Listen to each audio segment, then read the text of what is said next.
फरायसा आफादनि मानगोनां गाहाय नेता बिथाङा जोबोद ओंथि गोनां बाथ्राखौ बुंबाय। आङो बेवहाय मोननैसोल' बाथ्राखौ बेवहाय दाजाबनो लुबैदों। मानोना दुलाराय बर' फरायसा आफादा गोजोनखौ हास्थायग्रा माहारियारि मोनसे आफाद आरो बे आफादाव थानानै जिहेतु जोङो दायो खामानि मावगासिनो दं माहारिनि थाखाय। दा बे हिसाबै दुलाराय बर' फरायसा आफादखौ जिहेतु जाय बिथांमोना दाय होनो नागिरदों, दाय जाबसिननो नागिरदों, बेनि थाखाय जोंहा गोबां बाथ्रा बुंनांगौ दङखाय आं बेखौ बुंनो लुबैदों। मानोना सोमावसारनाया जिखुनु समाव जानो हायो आरो बेवहाय जोंहा बुंनांगौ गैया होननानै जों बे बाथ्राखौ जोंनि मानगोनां आफादगिरि गाहाय नेता बिथांमोनहा बुंबाय। दा सोमावसारनाया जिखुनु समाव जानो हागौ, बिनि माखासे सम आरो खाबुखौ लानानै जों बुङाखै सोमावसारनायखौ जों बे समाव नाङा बा सोमावसारनो नाङा, सोमावसारनायाव जोङो माबा गैया, मद गैया, बेबायदि जों बुंनो नागिराखै। नाथाय जों बेखौसो बुंदों जे नैबे समा सोमावसारनाय सम नंगौना नङा, बिनि सायाव जोङो गोबां सरसा जों खालामबाय बा जोङो बिनि थाखाय फिनखौबो होबाय जे जानानै थांबाय गोजोन मोनसे एकर्ड।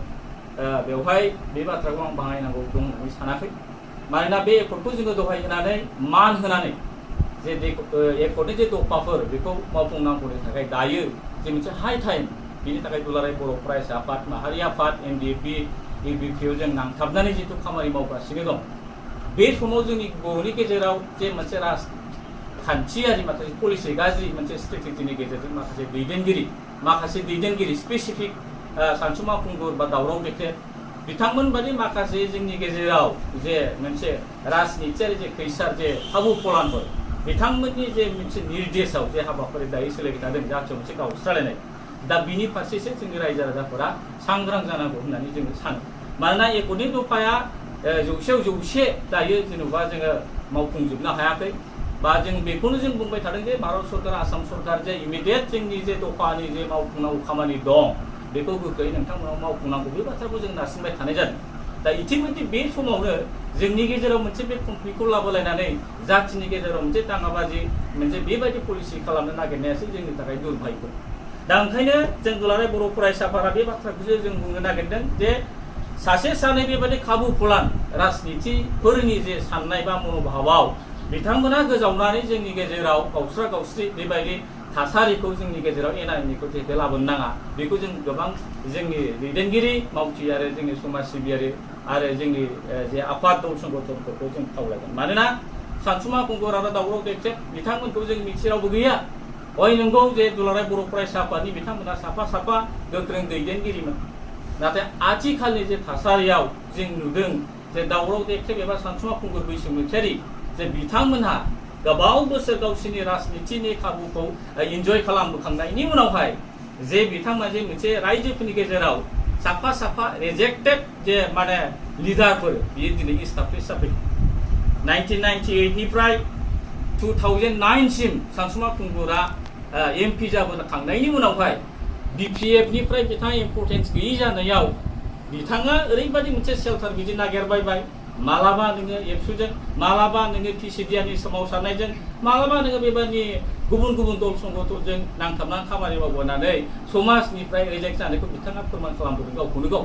दा दिनैबो बे समाव बिथाङा गोबां बेबायदि दल संगठनफोरखौ माने इन्टारेस्ट खालामनानै जे खामानि मावबाय थानो नागिरनायखौ जों नुबाय थानो नागिरदों।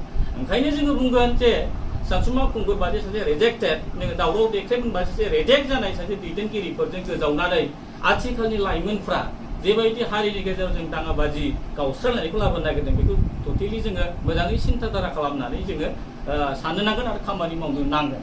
दायो जों नुदों एबसु अफिसखौ माने सावनो बा एबसुखौ गाग्लोबनो बा नानान बाथ्राफोरखौ जे बुंलायदों जोंनि लाइमोनफोरा, बेहाय टटेलि बिथांमोननि माखासे इन्डिकेसन जे बे थानो हागौ बा बिथांमोन बायदि दैदेनगिरिफोरा दिनै बे बाथ्राखौ लानानै जुदि बे रोखोम जोंनि परिबेसा फैयोबा जथेस्थ बेफोरनि गासै जे दाङाबाजिनि बा सम्पूर्ण दायबद्धताया बिथांमोन बायदि दैदेनगिरिफोरनि सायाव जोङो थागोन होननानै जोङो सानदों आरो बिथांमोना बिनि दायबद्धताखौ लानांगोन। मानोना जों दुलाराय बर' फरायसा आफादा गोजोनखौ हास्थायनानै जेब्लाबो खामानि मावबाय थादों माहारिनि थाखाय। बे समाव बेबायदि माने दाङाबाजि खालामनानै जोंनि गेजेराव गावस्रानाय बे परिबेसखौ लाबोयोबा जोङो दुलाराय बर' फरायसा आफादा माब्लाबाबो जों सैज्य खालामनाय नङा आरो बिनि नांगौखिनि जे समाव जे जों फिननायखौ होनांगौ, बिनि फिननायखौ जों दुलाराय बर' फरायसा आफादा गोख्रों नोजोरजों, जोङो गोख्रों आखाइजों बा गोख्रों जोंनि जे सान्थौजों जोङो बिनि सायाव एन्सार होनो थाखाय सम आरो खाबुखौ लानानै जोङो एन्सारखौ जों होगोन। दा बेखिनि समाव जे आङो खावलायगोन दुलाराय बर' फरायसा आफादनिफ्राय जोङो बयबो साननो, बयबो मिथिनो, बयबो बुजिनो बयबो हाजोब्बाय। दानि समाव ससियेल मिडियानि गेजेरजों बा इलेक्ट्रनिक्स मिडियानि गेजेरजों जि हाबाफारिफोरखौ जों सोलिबाय थादों, जाहाथे बयबो गुसु मेलेमजों थान्दा मेलेमजों जों नोजोर बोनानै बयबो बाथ्रा बुंगोन, सानगोन, खौसेथिनि थाखाय, गोजोननि थाखाय बयबो आग बारायबोगोन, बेखौ आं आसा खालामदों। गोजोन्थों।